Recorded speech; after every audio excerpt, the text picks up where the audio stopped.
দুপুরে ভাত বা রাতে রুটির সাথে ডিমের এই রেসিপিটি বানিয়ে ফেলতে পারেন, খেতে দুর্দান্ত টেস্ট হয়। প্রথমে একটা মিক্সিং বোলের মধ্যে আমি নিয়ে নিয়েছি 5 টেবিল চামচ টক দই, হাফ টেবিল চামচ জিরার গুঁড়ো, হাফ টেবিল চামচ ধনিয়া গুঁড়ো আর হাফ টেবিল চামচ লঙ্কার গুঁড়ো আর কিছুটা পরিমাণে কাসুরি মেথি দিয়ে খুব ভালো করে ফেটিয়ে রাখলাম মশলাটা। এদিকে 4টে বাটি নিয়ে নিয়েছি, বাটির মধ্যে অল্প পরিমাণে রিফাইন তেল ব্রাশ করে তার মধ্যে একটা একটা করে ডিম ভেঙে দিয়ে তার উপর থেকে একটু লবণ ছড়িয়ে দিলাম। তারপর কড়াইতে দিয়ে দিলাম পরিমাণ মতো সর্ষের তেল। তেলটা গরম হয়ে গেলে ফোড়নে দিয়ে দিলাম জিরা আর মৌরি, একটা শুকনো লঙ্কা। ফোড়নটা ভালোভাবে ভাজা হয়ে গেলে দিয়ে দিলাম পেঁয়াজ কুচি।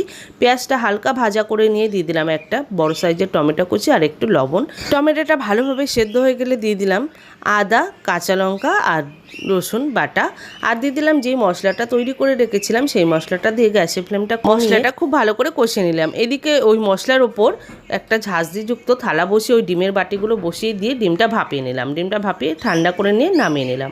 তারপর মশলাটা একটু কষিয়ে নিয়ে দিয়ে দিলাম ওই ডিমগুলো আর অল্প পরিমাণে জল দিয়ে দিলাম। ভালো করে ফুটিয়ে নিয়ে একটু গরম মশলা দিয়ে নামিয়ে নিলাম। ভাত রুটি যেটার সঙ্গে খেয়ে দেখুন, খেতে দারুণ টেস্ট লাগে।